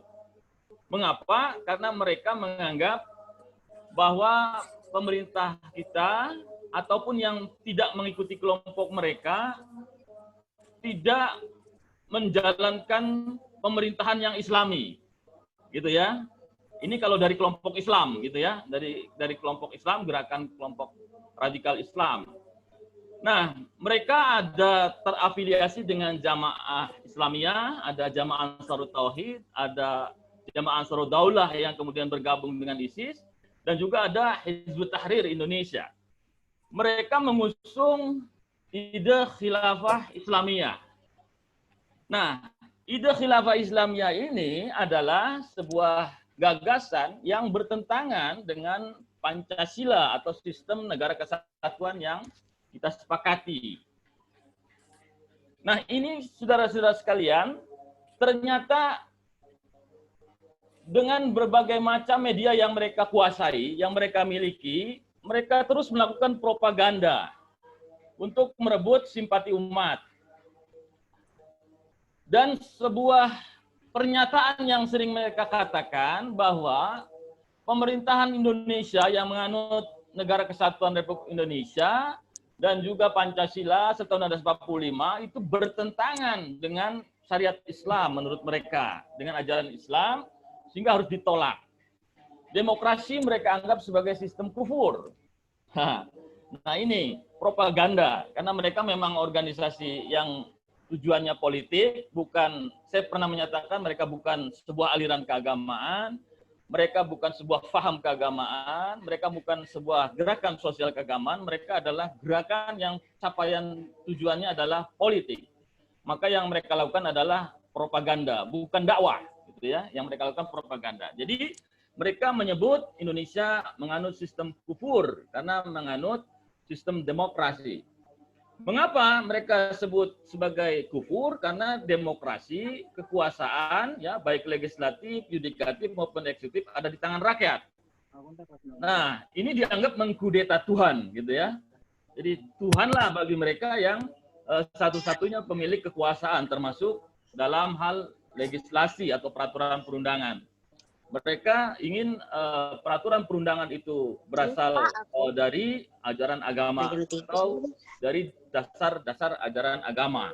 Nah, ini propaganda mereka, dan saya kira kalau itu diterima oleh mereka yang awam tentang agama, ya, terutama di kalangan generasi muda, itu banyak yang kemudian tertarik karena menganggap mereka lebih Islami, gitu ya. Sementara Indonesia dianggap sebagai negara yang menerapkan sistem demokrasi yang pada dasarnya mereka anggap sebagai sistem yang kufur karena mengkudeta Tuhan tadi. Nah, benarkah Indonesia atau sistem demokrasi yang kita anut mengkudeta Tuhan? Saya kira ini sesuatu yang harus diluruskan. Karena sebenarnya Indonesia menganut dasar negara yaitu Pancasila, dan Pancasila sila pertamanya adalah ketuhanan yang Maha Esa. Artinya tidak ada kebijakan di negara ini yang tidak berdasarkan nilai-nilai agama. Jadi tidak betul kalau seandainya propaganda yang mereka sering sebarkan bahwa sistem Indonesia yang menganut negara kesatuan dan berdasarkan Pancasila itu adalah sebagai sistem yang berasal dari sistem kufur atau kekafiran. Karena sesungguhnya dengan ketuhanan yang Maha Esa, dengan sendirinya Indonesia adalah negara ketuhanan. Yang artinya setiap kebijakan yang keluar, yang ditetapkan, tidak boleh bertentangan dengan nilai-nilai agama. Nah, kemudian apa? Mereka selalu di dalam kampanye menginginkan khilafah. Dan khilafah itu mereka anggap sebagai genuine Islam dan yang mutlak harus diterapkan. Maka di sini sebenarnya sesuatu yang juga keliru yang mereka pahami, tapi kemudian karena mereka menganggap itulah yang bisa mempengaruhi masyarakat dengan menyatakan bahwa hanya sistem khilafah yang sesuai dengan ajaran agama, maka banyak orang-orang yang kemudian menganggap sistem yang kita anut, yaitu nation state, negara kesatuan, tidak sebagai sistem yang Islami. Nah, di sini apakah betul bahwa sistem itu satu-satunya sebagai sistem yang Islami dan yang lainnya ditolak atau tidak Islami? Saya sering menyampaikan dalam menjelaskan ini kalau ada yang bertanya bahwa Gus Dur itu beberapa kali di dalam kesempatan ceramahnya menyampaikan dengan mengutip fatwa Ibnu Taimiyah bahwa di dalam fikih Islam itu ada namanya pimpinan berbilang, ta'adudul al-imamah, ta'adudul a'imah. Ya, ta'adudul a'immah. Jadi pemimpin itu bisa berbilang. Artinya kawasan dunia Islam itu sangat lebar. Kalau kita bicara global state, ya khilafah itu ya global state kan ya. Artinya di seluruh dunia itu hanya ada satu pemimpin yang kemudian disebut sebagai khalifah. Itu adalah wilayah yang sangat luas. Maka akan sangat tidak mungkin bahwa sebuah kepemimpinan itu bisa menguasai seluruh dunia. Ya, ada syaukah, ada sesuatu yang sulit untuk bisa diimplementasikan. Maka Gus Dur mengikuti pendapat Ibnu Taimiyah, bolehnya pemimpin berbilang. Artinya nation state itu dimungkinkan di dalam fikih Islam. Jadi ada dasar hukumnya. Kenapa kemudian banyak negara-negara Islam membangun nation state, tidak membentuk sebuah khilafah Islamiyah. Bahkan Gus Dur menyetir Al-Quran surat Al-Hujurat ya, dalam ceramahnya itu sering, yaitu ayat 13, ya ayuhan nas inna khalaqnakum min dzakari wa unsa wa ja'alnakum syu'uban wa qabaila lita'arafu. Dalam ayat tersebut secara sosiologis ya, Allah menyatakan bahwa Allah menciptakan manusia itu beragam-ragam, ada suku bangsa. Terbagi dalam banyak negara, itu sesuatu yang alamiah, sesuatu yang sifatnya adalah manusiawi. Jadi di sini Gus Dur menyatakan bahwa ta'adudul a'immah ya, bahwa berbilang-bilangnya sebuah kekuasaan Islam itu sebagaimana beliau kutip dari pandangan Ibnu Taimiyah itu adalah di dalam fikih sesuatu yang bisa terjadi, boleh terjadi. Maka di sini saya ingin menegaskan bahwa kepemimpinan tunggal itu bukan sebuah hal yang mutlak di dalam Islam. Nah ini sayang sekali ya, karena mereka itu kampanye, propagandanya ke mereka-mereka yang katakanlah kalau di kampus itu adalah dari prodi fakultas umum gitu ya. Ya kalau misalnya di masyarakat orang yang baru ingin belajar agama Islam, sehingga dikatakan bahwa khilafah adalah sistem yang satu-satunya dari Islam. Halo, tinggal 1 menit lagi.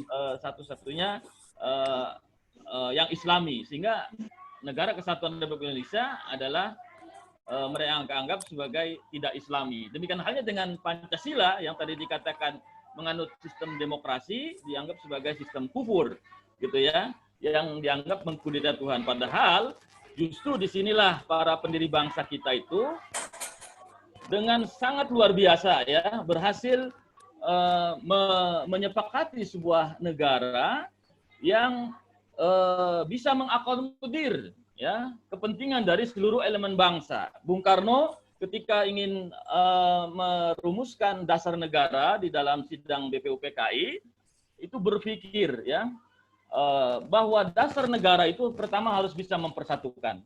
Yang kedua, dasar negara itu harus bisa memberi panduan bagaimana negara itu ke depan, Indonesia itu ke depan. Dan inilah Soekarno pada 1 Juni itu berhasil memukau para anggota BPUPKI yang kemudian menerima 5 dasar yang kemudian kita sebut sebagai Pancasila. Baik, terima kasih. Sebagai kesimpulan, yang pertama barangkali yang kita diskusikan yaitu RUU BPIP, saya kira ini harus didukung karena ini akan memperkuat pembinaan ideologi Pancasila. Yang kedua, bahwa BPIP akan memberikan sebuah status yang lebih jelas dan lebih kuat terhadap BPIP ya, RUU itu. Karena tadi sudah banyak pengalaman ketika rapat-rapat masa BPIP itu adanya di belakang menteri gitu ya. Padahal ini adalah ideologi yang saya kira ideologi sangat penting bagi perjalanan bangsa ini. Saya kira itu untuk sekedar pengantar. Terima kasih Pak Moderator. Ya, ya. Khilafan. Terima kasih, terima kasih. Terima kasih kepada Pak Kiai dari Menteri Agama, Abdul Jalil. Dan untuk sesi selanjutnya adalah tanya jawab. Mungkin untuk tanya jawab ini dibatasi 3 orang.